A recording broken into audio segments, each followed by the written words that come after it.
Hello, Earthlings. Welcome, welcome, welcome to another vegan time tunnel.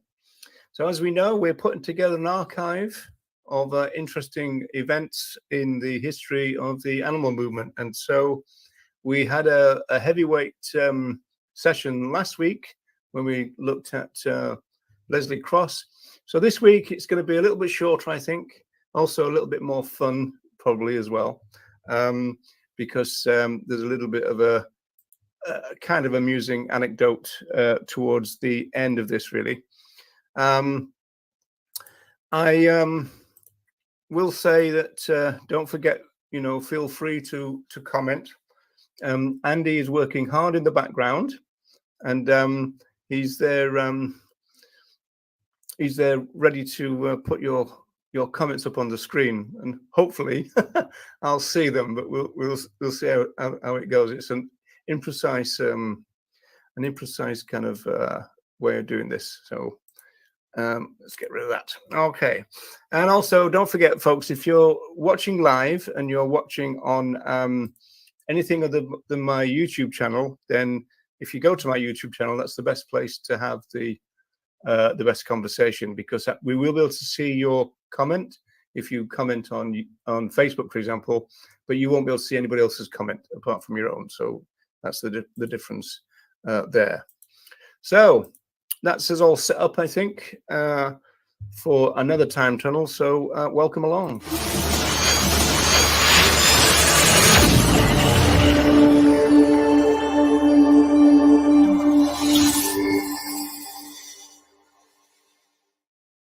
Right, so this is this is direct action in the 1980s, and this is the Northern Animal Liberation League.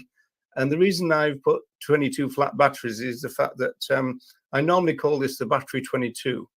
So one of the now actions in 1983 was against a deep litter or deep pit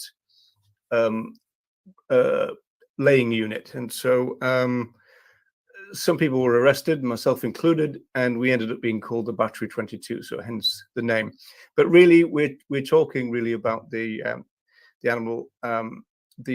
Northern Animal Liberation League, the first of the liberation leagues, really. So we'll come on to a little bit of the history in that sense. Normally, I do some advertisements here for the Talon Conspiracy. Let me get rid of my gum. Very unprofessional. The Talon Conspiracy, it was an absolutely brilliant archive. Sadly, the Talon Conspiracy is down now.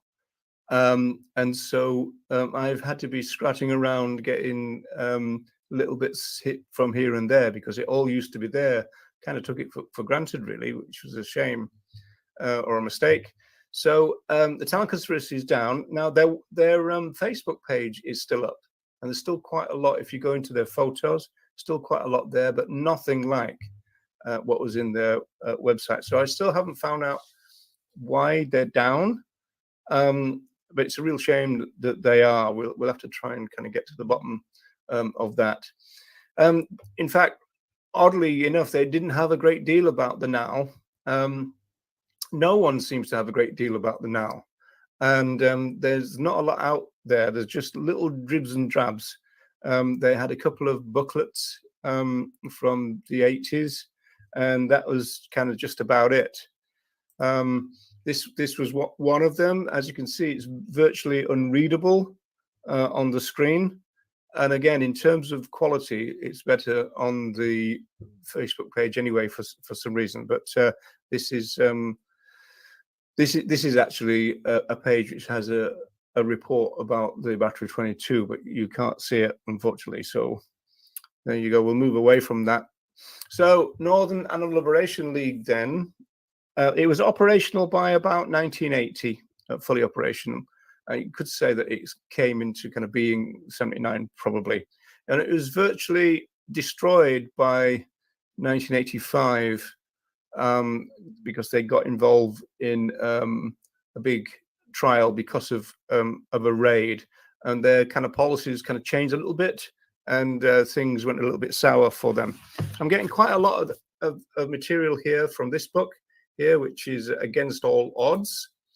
And it's a really interesting, it's really a pamphlet, really. It's not much of a book, but it's an interesting historical document by J.J. Roberts. Not the actual name, but that doesn't matter. And so, yeah, their downfall was a result of a 400-strong raid on the ICI laboratories. So the ICI had some laboratories in Alderley Edge, which is the north of England, not far from where the NAL was based, really, because they were kind of Manchester-based. And so the ICI, for people who know a little bit of the history of things, that was where the infamous ICI smoking beagles were taken from. So if you remember the ICI beagle scandal, you'll know it was a kind of, the first kind of place that was raided. That was by the ALF, and then the NAL kind of came up a little later. So this is their first raid. This is an account of their first raid. Again, from this, just read out the first paragraph. The Northern Animal Liberation League was the first regional coordinating body for direct action in the country, organizing mass actions against hunts in a way that had never before been envisaged. So I'm going to say a little bit about that in a minute. In 1980, they organized their first, and in retrospect, probably their most successful raid against the now notorious Brabraham Agricultural Research Centre. Over 200 activists staged an occupation and gained entry to the farm units. These are like experimental farm units, where pigs had holes in their heads and cows with holes in their sides. This is the cannula that people have seen, I'm sure. They were found and photographed. And so that was kind of really new in those days. And then in terms of the two little kind of squares to the right there, that's really interesting. It gives an account of when the NAL were doing a stall in the north of England, and a well-known vivisector ended up passing. And so they challenged him to a public debate there and then on the spot.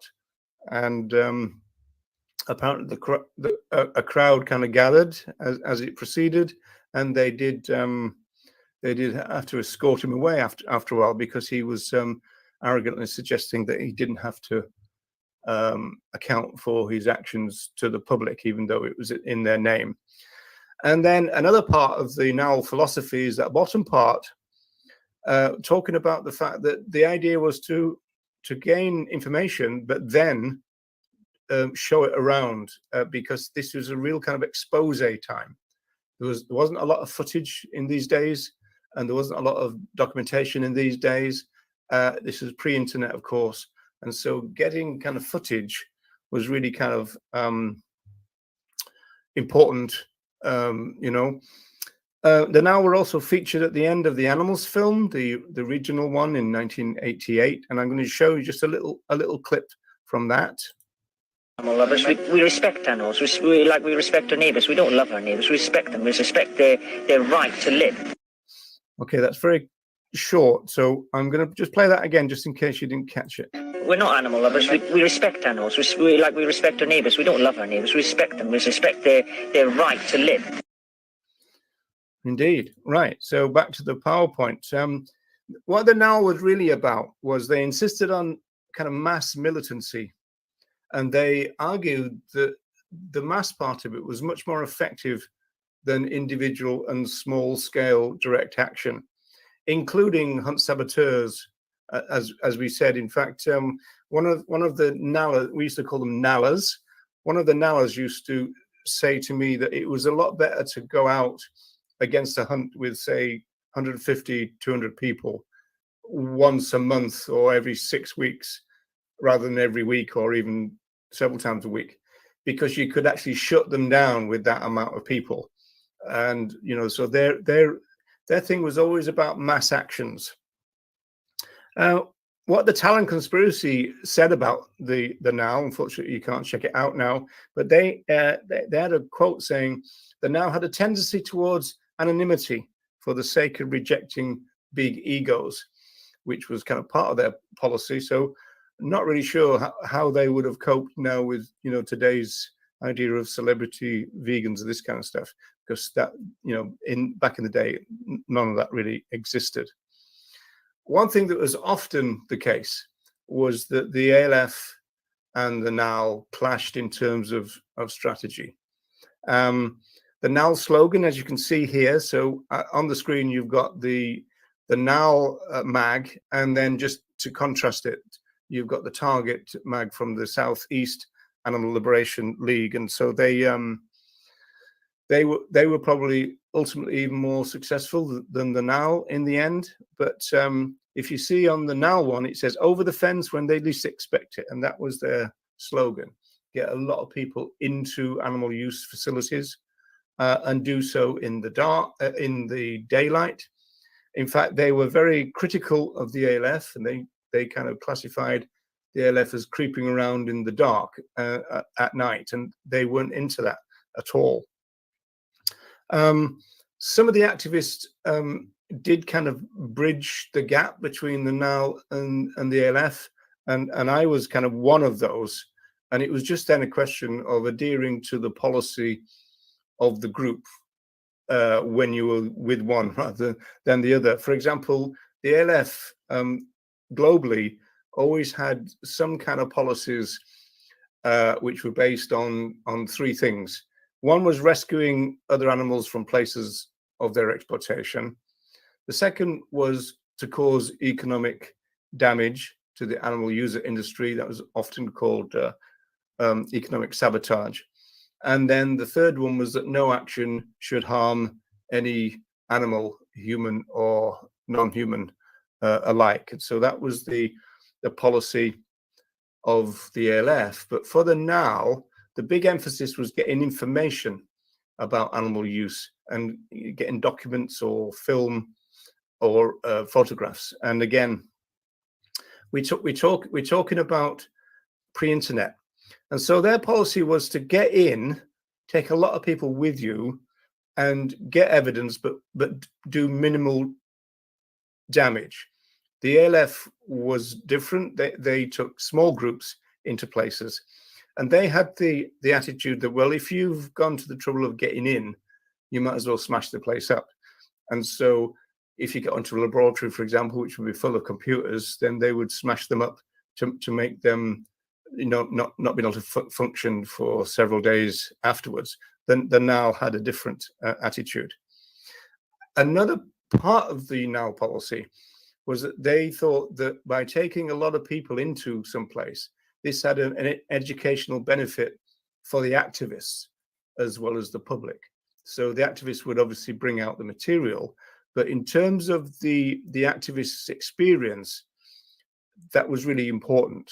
And I can kind of testify to this, because once an activist saw inside these units and you felt it and you smelt it, then you literally never forget it, you know.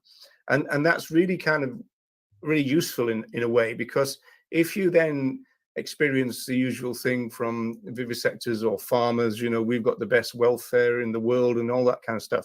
Once you've actually experienced an animal use facility, you don't forget it, and you kind of don't fall for their guff either, you know. It was very effective, I think. It was really the forerunner for what became open rescue. This is Patty Mark to the right there, who started open rescue, where you would go in almost ALF style, but you wouldn't hide your identity, and in fact you would often kind of give yourself up. And in some senses, the idea would be to welcome being through the court system, in the sense then that you could expose the animal use. And quite often the animal use industries didn't want to do a court case, because it would mean then that the details of what they were up to would be reported by the press and everything. So quite often they wouldn't sue the people. It kind of changed after a while. You can only get away with doing that for some period of time, but that was the initial strategy. Meet the Victims was also it was a forerunner to that as well. This, in fact, is a shot of the Irish uh, Meet the Victims event, and I did the press for this one. So and going back to this idea about getting the evidence on the street. So this is a VIP kind of mini poster that we produced. So we was then able to use all the evidence that was gathered on the Meet the Victims action, and then bring it to the Dublin City Centre essentially. And so that's you can see that taken last Saturday. It was as immediate as that. It's the same with the save. You know, one of the VIP banners is based on a save, and in fact, the vegan group now have a second save set of photographs that they show on the street. A little bit of press coverage. Now, I can't read this too well, so I'm going to put it on full screen because I think this is quite interesting from a press point of view. We went to great attempts to make sure that it wasn't the usual kind of press coverage that you normally get about, you know, cruelty and mercy and all that kind of stuff. And so I'm going to put it on full screen, so give me a chance to read it. It said, improving animal welfare. This occupation was not designed to expose animal cruelty on a particular farm or to report a farmer for bad treatment. This action tackles the core of the issue: normalized and unnecessary exploitation of sentient individuals. We believe that all animals, human and non-human, should be equally respected and therefore live free from oppression and exploitation, said spokesperson Andy Anderson. Our aim at this action is to disrupt legalized violence against non-human animals, he added. Another activist, UCD academic Dr. Roger Yates, told the Westmeath Examiner that the farm in Raheny was randomly chosen. It was a random choice. When animal use is widespread, while animal use is widespread in Ireland, the public are often unaware of the details of their exploitation and general use. In fact, many people seem to believe that Ireland is a special place for other animals. This is not the case. Animal use is globalized, and animal use in Ireland simply follows the industry standards, he says. So, as you can see from that, then we really did kind of work hard to make sure that we didn't get the sort of normal kind of press coverage about red tractors and about, you know, welfare standards and all this kind of stuff. And so, you know, that was the kind of big difference. Okay, so going back then to the 1983 raid, it was an action against the Deep Pit Battery Unit near Manchester. Again, this is the north of England. So I've got some pictures here. They're not too graphic, so don't worry too much about that. But this is to try and give you some idea about what a deep pit looks like. So the one at the top there is it's so you've got this kind of shape where, you know, the top cages are set back, and then the ones below are kind of set away from them, which means that the feces all drops down into the pit below. So if we can get rid of that banner, Andy, so we can see the bottom bit. Can we get rid of that? Hang on. There. Okay. So that's the kind of drawing of this effect. So those kind of dark squares are the cages, which are again are like this. So that means that the fishes will drop down. So that's the kind of idea, which is why it's called a deep pit system, or sometimes a deep litter system. And I always just say that one of the most remarkable and even disturbing images you can get is if you do get into the pit below and look up, you can just see hundreds, if not thousands, of feet. And it is true that the Animals film had a shot of this for the first time ever. So this is a still from the Animals film where you could see that. So this is filmed from the shit pit, if you like, below where the birds are suspended in the air. So you've got to think of it as being on two levels. There's the bird level, and then there's the kind of waist level, if you like. So about 50 activists invade this farm, and some had banners, others had cameras. And so the idea was that the banner demonstration would act as a bit of a decoy for what was going on in terms of getting the material. And so I was one of the ones inside the unit, and the idea was to get as much photography done as possible, and then probably pass on the camera to somebody who could escape over the fields, because the last thing you want to do is take expensive cameras into these places, take lots of shots, and then lose them, because the police always had a habit of oh, we accidentally opened the back of the camera and all the film was ruined, that kind of stuff. So the farmer was obviously on his phone straight away, because it didn't take long for a group of kind of heavies to arrive, other farmers and even people that the Nowell people recognized from the hunts. And they were pretty violent. As soon as they arrived, they piled into the demonstrators and they snatched their banners from them, and then they removed the sticks from them and started to beat the demonstrators with the sticks. And so that ended up being a big part of the subsequent court case. So the police arrived. It was a fairly chaotic scene. Eventually 22 people were arrested and charged with criminal damage. So I was one of those. So a good more than half escaped, some holding chickens as they went, which technically was in breach of Nowell rules, really. One enterprising activist, he ran off with a couple of birds.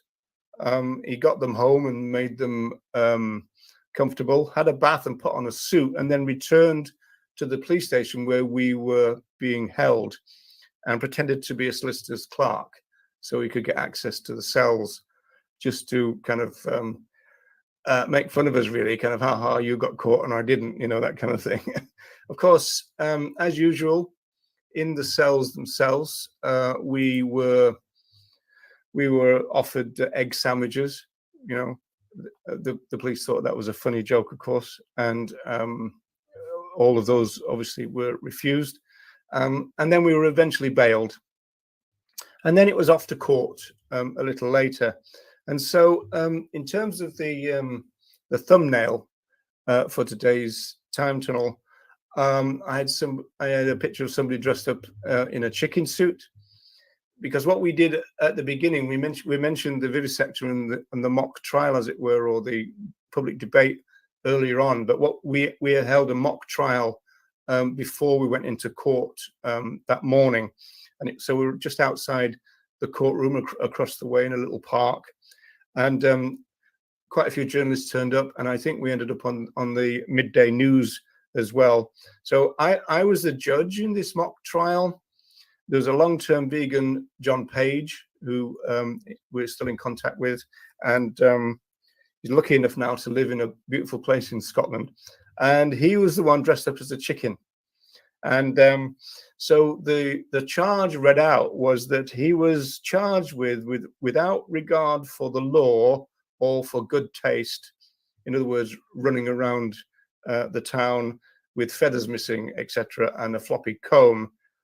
He was charged with escaping from a battery unit, which was a terrible thing to do, it was alleged. So I condemned his escape from the unit as an evil act against humanity. And so I sentenced him to be hung upside down and violently killed. So, as I said, the trial was filmed for local TV, and it did make it to the lunchtime edition, as far as I know. So when we took off into court now, so it must have been, I don't know, 11 o'clock, 10 o'clock, John was still in his chicken costume, and he didn't want to take it off. And so we were told that the case couldn't really continue until he took it off, because it was almost like contempt of court, you know. So eventually he tried just to take half of it off, and eventually he had to take all of his costume off. But he was still a bit defiant in the sense that he would, when he was asked for his plea, are you guilty or not guilty, he just squawked like a chicken. So he entered his not guilty plea as a squawk. And so I think the clerk of the court said something like, oh, okay, I'll take that as not guilty. And so that's what they did. Okay, so this is a very, very poor, bad picture of the court as I remember it. So just to give you a rundown of what you're looking at, apart from it being quite shoddy artwork. So the MMM to the left there, that's the magistrates. So what it normally is that the main magistrate sits in the middle, and the two juniors sit, you know, either side. The one at the top was a woman, very kind of stiff-looking woman, very kind of Thatcherite-looking, a very kind of prim and proper type of thing. So that's relevant a little bit later. The bench in front of the magistrates is where the clerk of the court sits and records everything. W is the witness box, and then the lines in the middle there are the seats for all the barristers and the solicitors. The P is the press box. The D is the dock where we were, and then P, it's actually PG. It looks like P series. PG, that is the public gallery. So that's the setup. Now, a few of us, me included, were represented by a well-known radical solicitor from Manchester called Rhys Vaughan. He was quite well known for, you know, defending justice activists and stuff. And so he was my solicitor. He was a Welsh guy, which you probably get from the name Rhys Vaughan. He was very slight of build, and he was very flamboyant in terms of his behavior in court. He used to wear a suit with a waistcoat, which he used to tuck his thumbs into, and he would often ask the witness a question, and so you could see the direction, and then he would turn all the way to the public gallery. And he tended to have this thing where he would just say, "Oh, I see," in between every question, and that's the way it kind of worked. And so from an activist point of view, because people said, well, he's not going to do you any favors because the magistrates hate him because of his theatrics and everything. But of course we loved him because he was like almost like taking the mickey out of the proceedings. Yeah. And then the other thing to say before we get on to the Rhys Vaughan is the SH there is Stephen Hurst. And so that's one of the Nallers, one of the activists who decided to defend himself. No, absolutely not. I mean, this would have been before the days, Joanna, of even being able to record the news for ourselves. So no, it would think. Also, we would have been in court when it went out. It would have probably gone out just once. There would have been anybody to record it, even if we had the equipment. So sadly, not. That's lost forever, I'm afraid. So Stephen Hurst decided to defend himself, and then this was really interesting because when you defend yourself, you can ask questions that a solicitor or a barrister cannot really do for legal reasons. And so we were told afterwards by the other team, if you like, it's really useful having somebody defend themselves because they break the rules essentially, and of course they get told off. Just that you can get away with it, and so that means then that the official barristers and solicitors can kind of build on what they'd said, even if they're not supposed to have said it, if that kind of makes sense. And so apparently it's really kind of quite useful. So the funny thing that I remember, the main thing about the trial, and we were acquitted in the end, was this exchange between Rhys Vaughan and one of the farmers who had turned up and started belting people. And so Rhys said to the guy, did you have a stick? I'm not going to try Reese Vaughan's accent, because I can never do it, and it would be an insult to even try. But did you have a stick? And the guy goes, no. And so Reese did that thing of turning to the gallery. Oh, I see. And so he said, well, your father, he had a stick, didn't he? And the guy went, well, yeah. And so he turned to the gallery and went, oh, I see. Turned back. Your uncle, he had a stick, didn't he? And the guy goes, yeah. And he goes, oh, I see. So this kind of routine was going. And then eventually Reese turned to the guy and said, are you sure you didn't have a stick? And the guy said, no, I had an iron bar. Right. And of course, the entire court just collapsed into laughter, including this kind of woman magistrate who was close to, and I just remember her kind of putting her head down and kind of, stifling laughter, because, and then Reese kind of concluded by saying the only people who admit to being violent are the farmers. So Deb, yeah, did any of the farmers get charged with assault? No, I don't think they did. I think they might have been close to it, but as far as I remember, they didn't. But then, of course, we were the defendants, they were the witnesses. But I mean, yeah, you could say that if the police had been even-handed, but of course we were on their property, so it was kind of civil trespass and all that, and they would have been sympathetic towards the farmers rather than us. But yeah, I mean, technically they could have.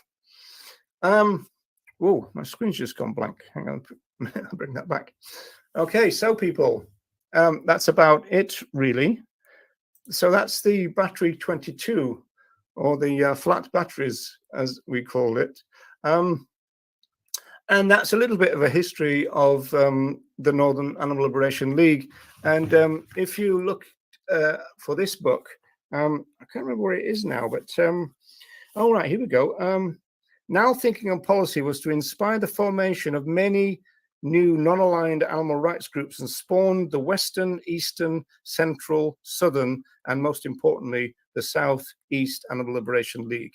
So there was quite a lot of liberation leagues which were really, really kind of active at the time, which led, of course, to the police and the state clampdown as usual. Right, people. So thanks for sticking with me, and I hope you enjoyed that.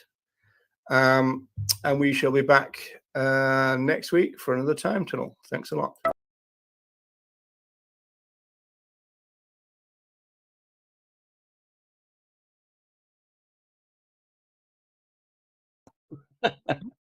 And were you able to follow a plant-exclusive diet in prison, or was that just impossible at the time? Yes, in the day, you had actually to be an official member of the Vegan Society. So the vegetarian diet was always established already, and in fact, it was called a special diet. And a lot of the ordinary cons would switch to a vegetarian diet when they go into prison, even though they weren't vegetarian, on the grounds that it was known to be better than the standard diet. Wow. But in terms of veganism, you had to actually produce, the Vegan Society had this little kind of deep red membership card. And we asked the Vegan Society, when people get arrested and put away, can you just send them a card and we'll send you the money afterwards, kind of thing. And they said no to that, wow. which was a real shock. And so we thought, okay, so we just forged their membership card and just sent them to people anyway.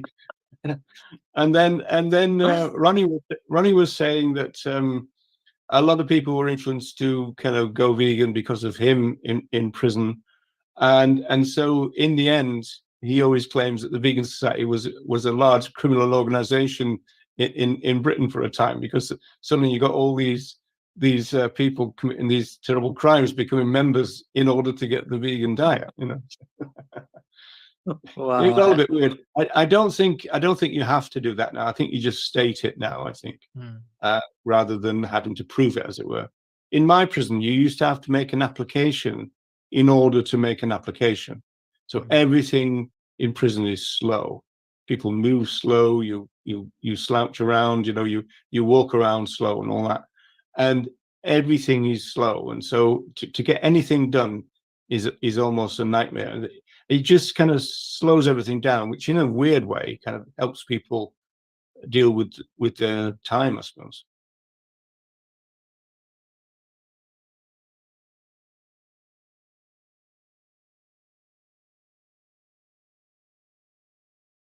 Okay, so really we're looking at a snip.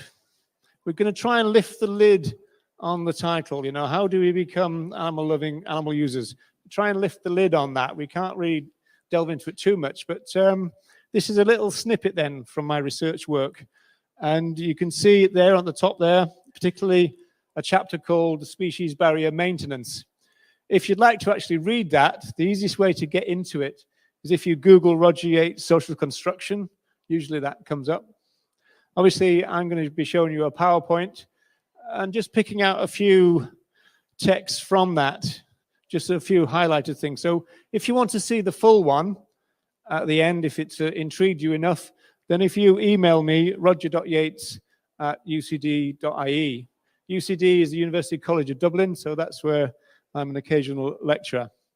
What we're really doing then with this thing is going into something that's very basic in sociology, which is the processes of socialization.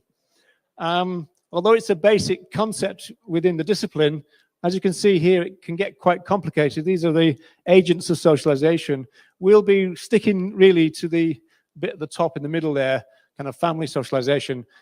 When we talk about socialization in sociology, we tend to split it up into two things. We talk about primary and then secondary. There is a concept called adult socialization, but mainly we talk about primary and secondary. So we're going to be in that kind of basic kind of area.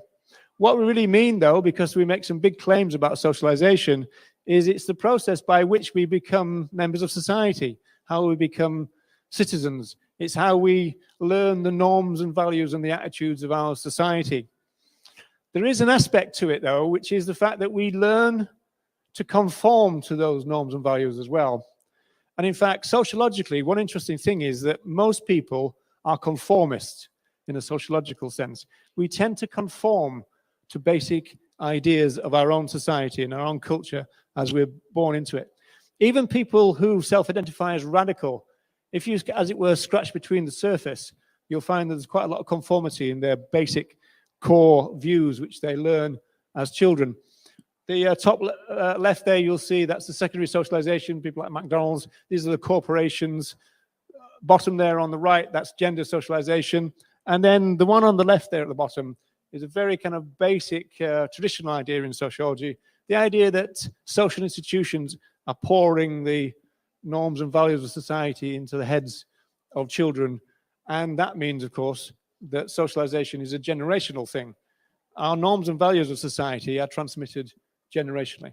And then the last thing on this is this slide shows us two things. First, it's seen as a problem if children are not socialized. So you get kind of, as it were, wild kids, unsocialized children. And in fact, the education system is often seen as the mechanism for which society kind of knocks kids into shape if the family have not done it in the first place. And then in terms of socializing agent, then in a conventional sense, it doesn't apply to everybody, obviously. In a conventional sense, you're talking about the first job is mum. She is the main socializing agent in a kind of conventional sense. And we are talking about very basic things, how to use a knife and fork and how to go to the toilet, this kind of thing. Human beings, when we're born, we're helpless beings. But we learn pretty quick. And so we have to have these agents of socialization. So what's really going on is this: the transmission of society's norms and values, society's culture, and that is transmitted generationally. Okay, so I'm going to come back to that in a little bit. But in terms of our focus, when I have more time and a different audience, a non-vegan audience, if you like, I would give out pencil and paper, and I would just ask people, without any more cues or clues, will you please draw me a farm? And generally speaking, this is what I get back. It's not as good as this. Usually a line drawing of this kind of thing. The only people who don't draw this are animal advocates. I did a talk at my university in North Wales a few years ago, and there was 2 animal advocates in the audience, and they drew battery cages and sow stalls and slaughter lines. Everyone else drew this. And so there's some kind of common themes that we get. And of course, what people are doing is they're drawing on those early learning books that they experience as kids. So the themes, and this is the main one, is this is a pretty happy place. And so this is the kind of mind's eye farm for a lot of people in 2 ways. This is either the farm that they know about or the farm that they want to know about, even if they know other things as well. So if you're an animal advocate on the street and you talk about the use of other animals in farming, the chances are people are going to think about this. This is their cultural resource to answer you. This is what they think of in terms of animal farming. So it's a happy place, all free-range beings there. There's no cages. The other animals are said to have homes. They have adventures out in the field, and then they come home and they are there with their family units. That's another main theme. You've got family units, family groups. In fact, it's usually a bit more elaborate than this. Here we've got ducks and ducklings, but normally we've got chickens and chicks and horses and foals, etc., cows and calves, all smiling, all going back to their home after a day of adventures with their family, and everything is kind of hunky-dory. From an animal rights point of view, you don't have this. In either the pictures that people produce or the books from which they are using as a resource, there is no suggestion of slaughterhouse trucks. They're not going to arrive. So this is a concept that we'll come back to a little later on, the issue of kind of end use. There's no suggestion of end use here. You know, it's just the fact that here you have a farm full of other animals. They all have a great time, and that's the end of the story. Okay, so we'll come back to that. Going back to sociology, but I'm actually using some work from a psycholinguistic professor, Stanley Sapon here. But he's looking at the generational transfer of culture and norms and values. And he does it in a general sense, but it also looks at how our relationship with other animals, other sentient beings. The important part is the bit that's picked out in white. Now, this is North American culture, and children are taught to be kind to one another, to be kind to animals, to abhor cruelty of any sort, that violence is not the way to resolve conflicts, and the taking of life is wrong. Now, normally, that creates a few kind of smirks in the audience because we talk about North American culture and you think, what? But the interesting part about that, and part of my story, is that this is the initial thing that the children are taught. And essentially what Sapon is talking about is what happens when a little bit of reality comes in. That's where it becomes interesting. But what we get, according to Sapon, is a kind of package of norms and values. He calls it a syllabus. And of course, again, they're passed on generationally. This is the kind of power. Sociologically, the most powerful things in our lives are the things we don't particularly have to think about. You know, like easygoing oppression, easygoing speciesism, even easygoing racism. If things are like that, unsaid, unspoken about in your society, then they're powerfully within you. It's kind of like we internalize those values. Once people internalize social values, they become part of that person. And that means it's quite hard to shake them then. And of course, we vegans are in the shaking of values business. Okay, so he says that eventually we kind of have to cue our kids into the fact that society is not quite as rosy as we first told them. Some of the values of real society violate the values that we've just spoken about. And in fact, the violation of those values are often celebrated. So in some senses, this is a problem, and certainly psychologically can't be beneficial, Sapon says. And effectively what he says is that we've got a two-tier value system. We have the kind of goodness and light at the beginning, and then we gradually cue our kids in to the reality. Now, this is a general thing. It's not just about our relationships with other animals. We also do it in relation to, say, sexual violence and lots of other kind of issues. Parents protect their kids from knowledge. Okay, so we tend to think, well, we'll tell them this, and then when they're old enough to know, we'll tell them that. It's kind of a natural thing to do as parents. We protect our kids in that way, and we also do it in relation to our use of other animals. So this is about the only thing I'm going to read out. It said that adults typically raise children from birth to 5 or 6 years in a kind of fantasy land of ideal behavior on the part of the world's inhabitants. In this land of goodness and mercy, other animals are humanity's friends, and vice versa applies. So this is the kind of vision that we get initially. And when Sapin looked at the publications from which people draw those pictures that I talked about, then he finds the same pattern. There's no kill lines, there's no slaughter. And in fact, generally speaking, in a very overt sense, you don't see in these early learning books other animals being eaten or on the plate in an overt sense of that's what it is. You might see pizza being eaten, or you might see hamburgers, but you don't necessarily understand that you're dealing with a dead body, essentially. So this is Sapin's research question, which is of interest to us, because what indeed does happen when we kind of move from that fantasy land and we start to learn that actually some of our values in society are not so good. What's really going on is that we're moving from being moral patients into being moral agents. Now, this is quite important for us. In the animal rights sense, we are already involved with a lot of animal exploitation before we're moral agents. We're already involved. We're already eating them. We're already wearing them. We're already using the cosmetics and medication. We're already involved. We're already there. And then we become moral agents, and we can think about moral issues. And then you think, right. Some part of what goes on is that when people go vegan, they kind of have to admit that hitherto they've been making moral error upon moral error until then. And then they kind of have to deal with it in a sense. What Sapin is saying, as I suggested, is that there is a reconditioning goes on. Really, we're cueing people in to adult life. And what he says about adult life is it's full of denial.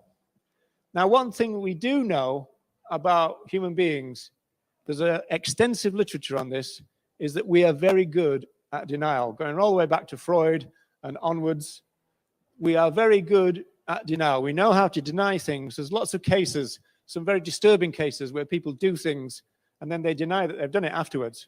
Some really kind of disturbing things. We're really good at this. I've got a chapter in my work about denial where it's something that we shouldn't underestimate. It's very important. So this is what goes on. We're transforming other animals from this fantasy people into objects of utility, as Sapin puts it. In other words, we start to cue our kids in that we use other animals in a variety of ways. And so we might do that by just talking about categories. For example, we might use the category pets to talk about a particular type of use. We might then talk about the ones that we eat. We can talk about the ones that we wear. We can use categories like wildlife or vermin. And so we're kind of cueing our kids in to the fact that our relationship with other animals is far more complicated than what was initially kind of taught to us. And in some senses, kind of deal with that and also kind of eat your food. And another general kind of psychoanalytical point is that society is full of denial, which means that in some senses, we do kind of lie to ourselves. So adults lie to themselves. We also lie to other people, and we lie to our kids. From a psychoanalytical point of view, that's actually common, and it's actually understandable. It's a functional thing to do. Being absolutely, totally truthful all the time would be quite a hard thing to do. We often say that knowledge equals power, but there's a very real sense that knowledge also can equal pain. And the animal advocates here who make it their business to kind of give out literature will know about this, because in some senses, if you try to give somebody a leaflet on the street, you're kind of potentially giving them some pain if it's only psychic pain. If you flip it around the other way and you're the recipient and there's an animal advocate coming for you and you go, okay, this person's trying to give me some information. Am I going to welcome this information? Maybe I'm not. Maybe this is not going to be a story that I want to hear much about. Maybe this is something that I would like to stay fairly kind of pushed away. You know, it's a very real thing. Carol Adams talks about it with a fairly famous concept called the absent referent. I don't know if you've heard of the absent referent, but essentially one example of that would be when we go into a restaurant, we don't order a dead body. We order a steak. But by saying steak, that is the socially sanctioned way of ordering a dead body. Okay, that's what's going on. We are ordering a part of a dead body, but we call it a steak. And so there's the actual reference is absent. An example of that, when I started volunteering with the VIP here on my T-shirt, Vegan Information Project in Dublin, we were given permission to do some stalls in Temple Bar, which is a very famous kind of touristy place in Dublin. I'm sure some of you have been there. And our stall was pretty close to a hamburger bar. And they complained to the people who gave us permission in the first place. And we said, but we don't have any graphic photographs on the stall, which is true. We don't. But we were missing the point, because it doesn't need graphic photographs. What was going on is that they're eating their hamburgers and looking over at pictures of farmed animals. And it's making the connection again. It's bringing back the absent referent. The thing that they have scrupulously and very carefully pushed away, the animal part of their hamburger, is being brought back into their consciousness. And we do know that vegans, just being in a room sometimes is uncomfortable. Because if people know you're a vegan, you bring back, by your very presence, the absent referent. You're bringing back the issue that people have very carefully pushed away, that people are in denial of. So if people react to you in that negative way, these are the reasons why. These are the reasons why they're not comfortable about you being there. You don't have to say anything. Just you being there is enough. If they know you're a vegan, then it can be a problem. So people don't want to know necessarily. People say all the time, I don't want to know. Don't tell me. You've probably seen this in your family or whatever. Don't tell me. I don't want to know. It'll spoil my dinner. Very, very common thing. So what is it better to know? Because in the literature, it's interesting. There are other things to do with knowledge than know it. Say that again. There are other things to do with knowledge than know it. We cannot know things. And there's a couple of ways that works. We can actually physically not know, or we can kind of know a little bit and then say, okay, I know about that now, I'll move on. You know, don't tell me about the third world starving, the developing countries and food security. I know all that. You know, I got the Live Aid DVD. Yeah, I've done that. Yeah, I'll move on. So it's a kind of shallow understanding. So you don't really fully know. So what's better to know? We're back to the books. This is one of the books that I looked at in my research, Tales from Mud Puddle Farm. As you can see here, there's an entire community of other animals and two human animals, the farmers, Farmer Rafferty. What's going on in this book is a really cozy social contract, a reciprocal kind of thing going on. And it's summed up by that bottom bit there, if you can see it. You look after me, and I'll look after you. That's what the farmer says to the other animals. You look after me, and I'll look after you. How that plays out in the story is really fascinating. What you've got is there are free-range hens on this farm, and they lay their eggs for the farmer. It's almost like this is the rent they pay. And, you know, farmers will actually say this to us. You know, they don't do it to reproduce their species. They don't do it for themselves. They don't do it just because it's biological. They do it for the farmer. And in particular, there are two cows on the farm, and they let their milk down for him. This is interesting, as though they could keep it up as one thing. But what's interesting on this level, there are no calves on this farm just adult cows who provide milk for the farmer. There's no issue about pregnancy. There is no tapping into mammalian biology. We might know this as vegans. Isn't it strange that there are so many people out there in society, they don't seem to know that they're mammals and what that means, including women. They don't know what it means to be a mammal. And so they say that cows just give milk. They give milk for life. But they know that they couldn't do that. You know, they would dry up, you know. But they don't transfer that to other mammals. And part of that is the fact we're in denial again. We don't self-identify as animals. If people call you an animal in the street, they're insulting you, right? We don't self-identify as mammals, and we certainly don't self-identify as apes, do we? Again, if somebody called you an ape, now if somebody called me an ape, I should say, yeah, no. But we don't. We see it as an insult, right? So that's what's going on in this situation. Very cozy social contract where the other animals work along with the farmer. Now, just to bring this back, this issue came back into my consciousness a few years after the research in a kind of weird and unusual place. And it was this. Came back as a McDonald's Happy Meal. And in fact, there's a YouTube of the illustrator talking about this. And he's kind of going, wow, you know, I did the illustrations for this book. And now McDonald's have done it on the Happy Meal. You know, how fab is that, as it were?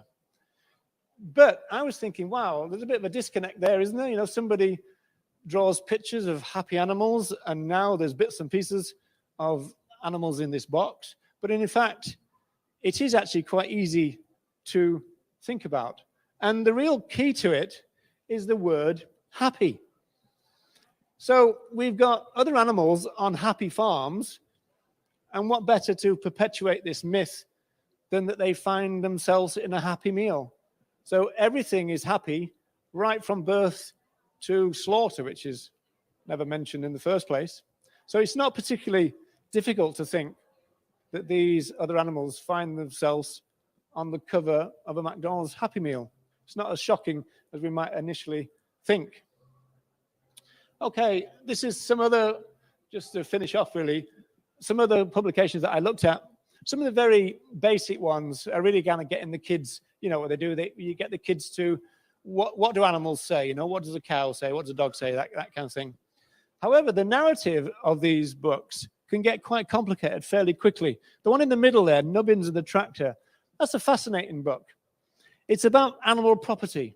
It's about the transfer of animal property from one human being to another. And that taps into the fact that culturally, other animals are things. In law, there are two categories, persons and things. They are things. They are items of property. We can kill our animal property so long as we don't cause unnecessary suffering, which is a cornerstone of animal welfare. We can kill our pets. We can kill our animal companions. We can do it ourselves so long as we don't cause unnecessary suffering. Normally what we do is take them down to the vet once we're fed up of our living ornaments. So what happens in the story is that the farmer buys a tractor. This makes Nubbins the horse redundant. And so Nubbins is going to be sold. And the son doesn't like that. And so he says to his dad, can you transfer the ownership of Nubbins to me? Which he does. And then the tractor breaks down. And so that means that suddenly Nubbins is needed again to work on the farm. And the end of the story is you've got the son, now the animal owner, and the owned, happy as Larry, going back to work on the farm. You know, so there is actually quite an interesting narrative going on there. The Four Ways Farm is a kind of entire community of other animals. Humans don't seem to appear there at all, as though they just live there and have their adventures, etc. When we get into the teenage market, we're back into categories now. This is Animals and You. It's kind of like a poppy kind of magazine. It's aimed at teenage girls or young women. And they're really into the categories game. Most of it is about pets. Most of it is about the other animals that are categorized as pets. Free living beings get a mention too, And actually, farmed animals do get a mention, but only as food. So what you would get, say, there's a Christmas edition, and the question there is, what should we have for Christmas lunch? And the answer is, well, we'll have the traditional turkey and all the trimmings. So the image there that you get is of the child and the pet enjoying the unnamed farm animal. Now, again, playing with the categories that we've come to understand. Some of them we use as pets, some of them we use as food, some of them we use to wear. And finally, we've got Market Day. This is like a board game. It's a bit like Monopoly. And the players in Market Day are farmers, and they rush around the board, having all kinds of adventures, and they win. You know, each farmer is a winner once their farm is full of other animals. There's no questioning issue about why would they do that? What are they going to do with it? So there's no end game again. It's as though culturally, well, we're dealing with farmers here. What do farmers do? They fill their farms with other animals. That's what they do. So this is what this game is all about. Quite an interesting kind of issue in the sense that end use, again, culturally, is absent. You know, why spoil the game by getting them to take them to slaughterhouse? And so we're trying to lift the lid on this question then. How do we end up in this state? And the sociological answer is that we're born into a culture in which this is the norm. We're born into the culture where it's said to us that you can love animals and you can eat them. You can love animals and you can use them. You can love animals and they can be used in vivisection laboratories, etc. You can even love them and hunt them. Okay? This is a cultural thing. And the kind of categories help because we know that there are some we use as pets. The ones who are designated as pets, their use is to be petted and to be loved. The ones designated as food, their use is to be eaten. Which is why sometimes in some horrible, filthy, disgusting foreign land, some people make categorical errors, don't they? And they start frying and boiling up the cats and the dogs. And all the people in Britain and elsewhere, they go rather upset about that because they're doing it to the wrong types. That's the problem there. And so you get all this racist stuff coming out. You know, the damn Chinese and the damn Japanese and everything else, because they are using other animals which our culture says is wrong. Really, they're just using them. I mean, in Japan, for example, foxes are seen as sacred. We hunt them, you know. So that kind of lifts the lid on this question. And it shows that we are born into a deeply speciesist society. That is our job. As animal advocates, as vegans, we have to challenge cultural speciesism. If we don't, we'll never win. We can't win so long as the culture of our society is deeply speciesist. It's not about individual butchers or vivisectors.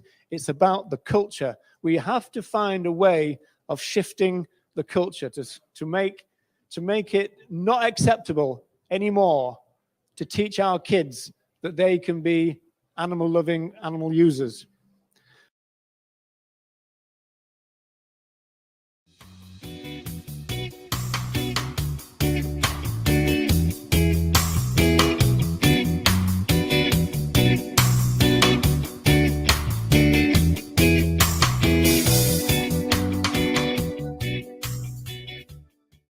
Talking about veganism, how do you define veganism? Do you agree with the definition that the Vegan Society offers?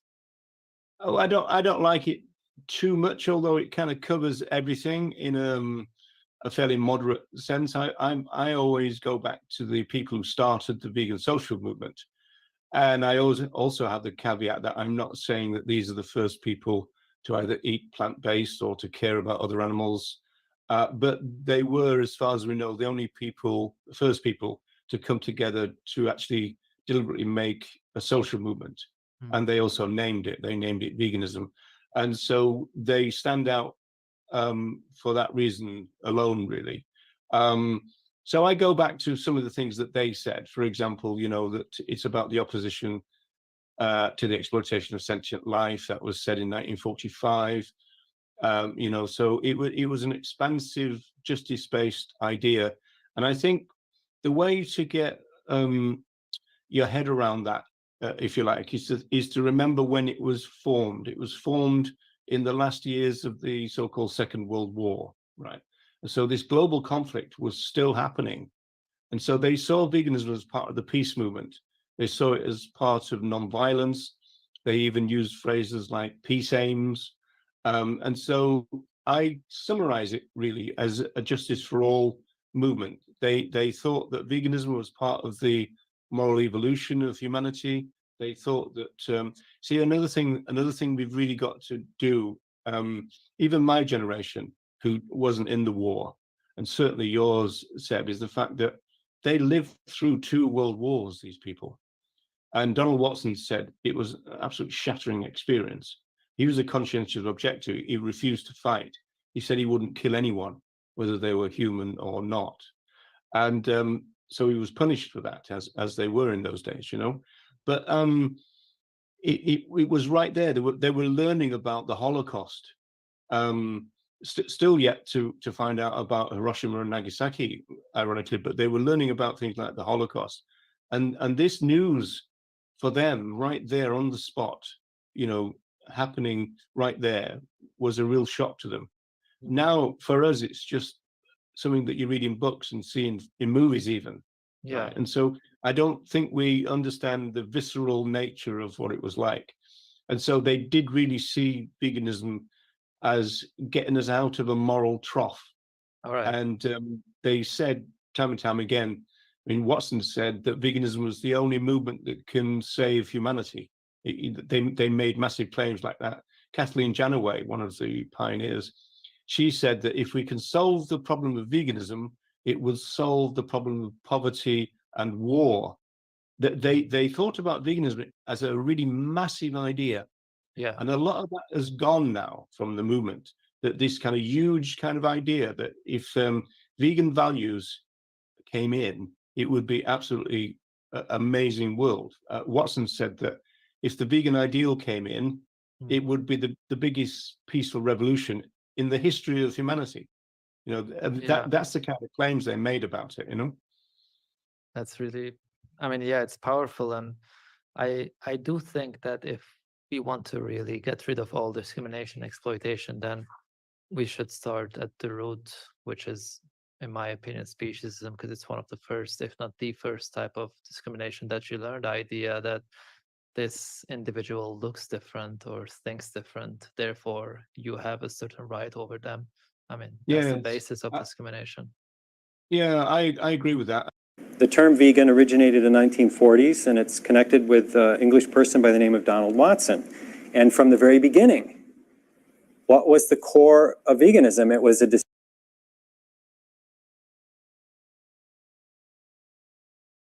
decision not to participate in the exploitation of others. That's what it means to be vegan ultimately. In its historical, proper sense, it means I am not going to participate in the exploitation of others to the extent I'm capable of.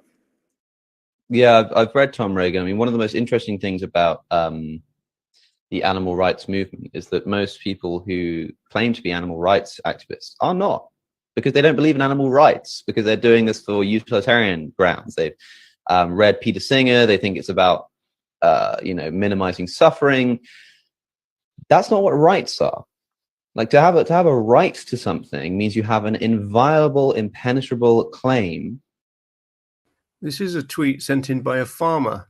He said they've exploited this cow for 7 years, stealing 7 babies. You can't trust them, he says. As author Benny Malone says, maybe we should not steal their babies. Do animal exploiters expect them never to fight back? You know, it's never surprising when you get pushback on the idea of animal rights, but animal rights is quite a modest idea. So it's not about the same rights. It's really about negative rights. So that means protective rights rather than positive rights, like, you know, the right to vote or education, that kind of stuff. That's not part of the deal. So rights are individual things in the sense that they are there to protect individuals who need protection. And of course, other animals need protection more than most. Tom Regan, the famous animal rights philosopher, said that we can think of rights as protective shields or a fence around each individual, a wall. And on that fence or wall, there is a no trespass sign. So that's what it's like. It's kind of saying, you don't come into my space. You don't invade my bodily integrity. Unless you invite someone in, like a lover, for example. But in terms of other animals, the idea is to respect their basic rights, because that's all animal rights is. It's a basic idea. It's quite a modest idea. It's an extension of human rights thinking, but in a modest sense. Really, people shouldn't be afraid of animal rights, although clearly they are. Because, well, I suppose it's got some serious ramifications. It means that you can't experiment on them and wear them and eat them, of course. And so that's what people don't like, because they want to carry on violating the basic rights of other animals because they get some benefit from it. We're not disputing that you get a benefit from it. We're just saying that morally it's wrong. It's wrong to benefit from violating the rights of others. And as I said, animal rights are individual things. They're there to protect the vulnerable. They're there to protect those who need protection from those who would exploit and oppress them. And other animals are the most oppressed and exploited beings on the planet. Well, I was charged with three things. Conspiracy to cause arson. I was acquitted of that. And then conspiracy to cause criminal damage and conspiracy to incite others to cause criminal damage. Now, I've always said that really I was innocent of the first two and semi-guilty of the third one, in the sense that I was seen as not as an activist, but as a spokesperson. Okay. But in the end, and you can see this reflected in Ronnie Lee's 10-year sentence, what the state wanted to do was to shut us up more than anything. In fact, they gave the largest sentences to the people who spoke about what we were doing rather than did what we were about. We were starting to become quite influential in terms of the rest of the movement, looking at what we were doing, building a kind of mass movement of direct action, I suppose. And that eventually the state kind of goes, okay, well, we've had enough of these people and we're going to clamp down. And that's what they did. I mean, one of the things that really rankles with me more than anything is that the judge who sent me to prison stood for Parliament for the British Union of Fascists. And that always niggles with me, right? Oh. He was called Sir Frederick Lawton. They brought him out of retirement to do our case.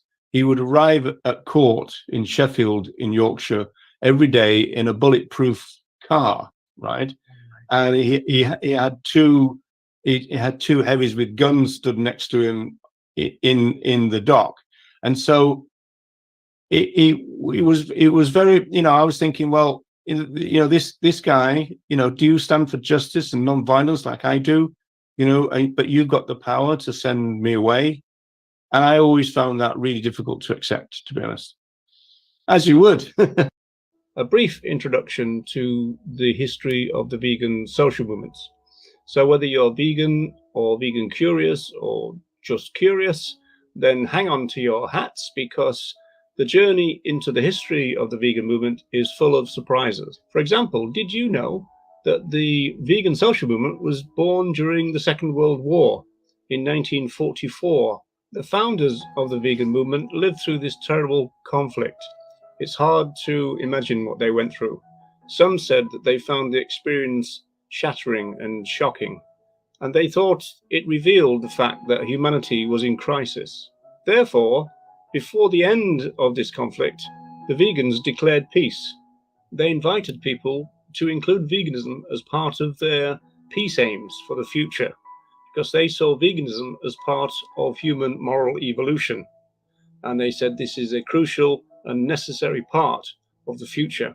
In 1945, Donald Watson, the best known of the co-founders of the vegan social movement, was asked to specify what veganism was all about.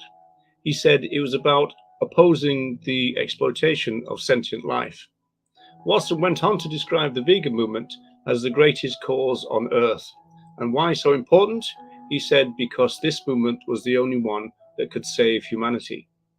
Sociologist Matthew Cole studies the vegan social movement, and he says that it concentrated from the beginning on intersected goals, the end of animal exploitation and a less violent humanity. He says that the vegan pioneers had intertwined goals of transforming human beings and transforming human society. We do that, the pioneers argued, by altering our attitudes to other animals. That is also the key to human liberation, they thought. The general idea was summed up very well in the 1990s by Kath Clements.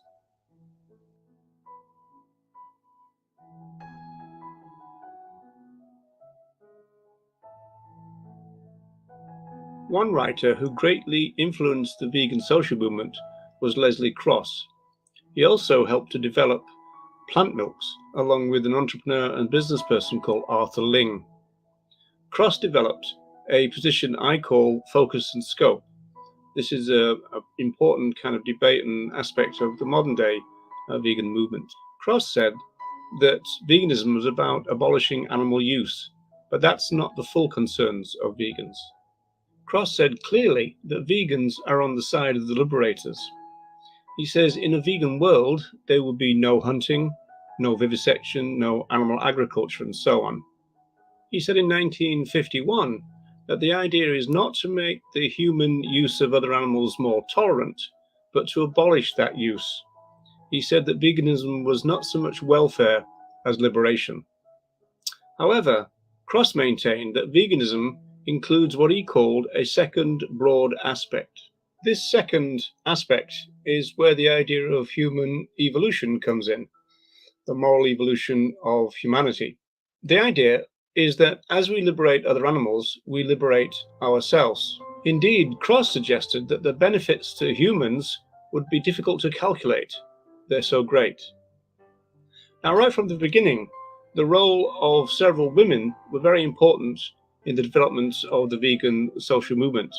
For example, it's quite likely that Dorothy Morgan and Sally Shrigley came up with the word vegan to describe the new social movement they had co-founded with 5 or 6 others.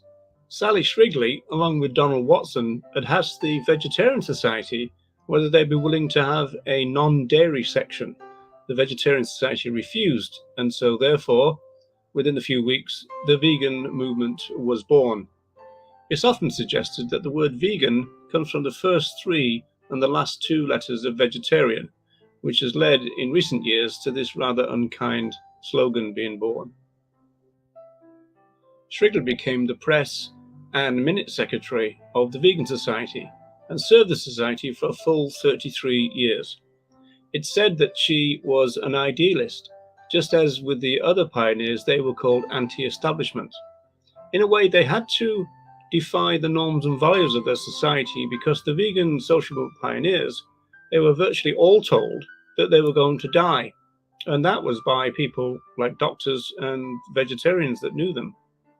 Sociologist Matthew Cole says that another pioneer, Faye Henderson, who wrote some of the Vegan Society's literature and also toured Britain and Ireland in aid of the cause, was the person who originated the idea that we now call vegan education.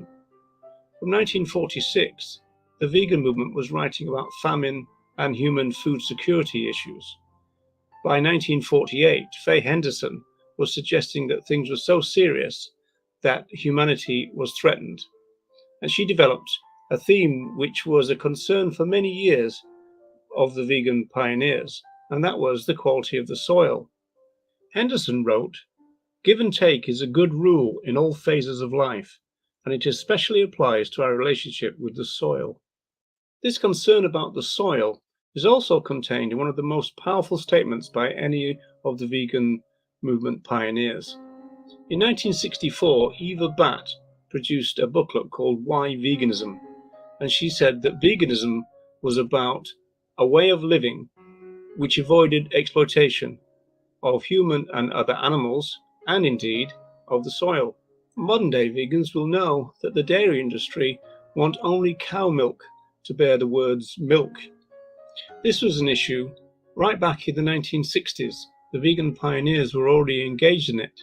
For example, Eva Batt suggested that the word milk should be used in its technical sense.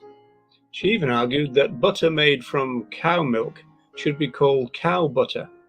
I'm not quite sure that the dairy industry in the 21st century would go for that either. Eva Batt claimed that products with animal parts in it should be clearly labelled. Anyone for calf food cheese, perhaps? You never know. She said this labelling should be the case regardless of whether the other animals were farmed intensively or not. Once again, reinforcing Cross's idea that veganism is about liberation and not welfare. By the time we get to the 1970s, most of what the vegan social movement was doing in terms of producing literature was written by Kathleen Janaway and her husband Jack. And just like Donald Watson, they were both conscientious objectors during the war years. It's a bit of a vegan in-joke, really, to say that vegan HQ was at the Janaways, because at the time they lived in a village in England called Leatherhead. We get the impression from her writings that Kathleen Janaway had a keen sociological understanding of the problems that social movements face when it comes to forging radical social change. She talks about customs, she talks about the way that children are brought up in terms of tradition and in terms of the values that their parents are transmitting to them generation after generation. Both Kathleen and Jack Janaway seem to adhere to Donald Watson's idea that people need to be ripened up to new ideas, even though those new ideas are tempered by tradition. And Janaway herself was very keen to understand the power of the media in terms of advertising, as in a way a block to social movement advancement. In 1976, Kathleen Janaway was featured on the BBC in a programme called Open Door. This is where the BBC would allow their resources to be used by social movements in order for the movement to make a film of their own. This film now looks very dated, although it's still available online. In fact, parts of the film were used by comedian Simon Amstell in his pro-vegan mockumentary called Carnage, which was released in 2017. Despite its dated appearance now, the documentary created a huge surge in membership of the vegan social movement back in the day. Kathleen Janaway, like the earliest of the vegan pioneers, was conscious of the fact that human progress, in a moral sense, seemed to have faltered. She believed this was partly due to their exploitation and use of other animals. Janaway argued that humanity needs to end its dependence on slaughterhouses, especially deprivation and die prematurely is essential. She went on to explore what she called the vegan way, and also explore the idea of a tree-based culture with a new group that she formed, which was called Movement for Compassionate Living. Now, obviously, a social movement cannot really function properly if it's based at a person's house. And so this is where the aforementioned Arthur Ling comes into the story, in the sense that Arthur Ling was a remarkable business person and started his vegan journey in 1926. He was also a pioneer in terms of biodiesel and also in plant milks. In terms of what he did for the vegan social movement, he put it on a more sustainable footing in terms of organizing an office and staff and professionalizing the organization as it stands now. As a sociologist, the ironic thing there is that if you read social movement theory, we know that when a group does professionalize, then that means its radical core can be threatened. This, to some extent, has happened with the vegan social movement. It's an ongoing battle of ideas, as animal rights philosopher Tom Regan would put it. In the battle of ideas, the philosophy of animal rights wins, its critics lose. It remains to be seen which side emerges as the victor in the ongoing political battle between what is just and what is not. So, Earthlings, there we have it. That's something of a whistle-stop tour through parts of the history of the vegan social movement. We are left with a picture of a revolutionary group who were really movers and shakers of their time. They declared peace during a global conflict, and then they set about exploring what they wanted to do about it, and also kind of organizing in a social movement sense. You could say really that the beginning of the vegan social movement was rather chaotic, but now it's a professional organization. You could also say that some of the revolutionary values of the group maybe have been tempered over time. And again, that's part of the discussion that goes on within a social movement. One thing that sociologists know about social movements is that they move, they evolve over time.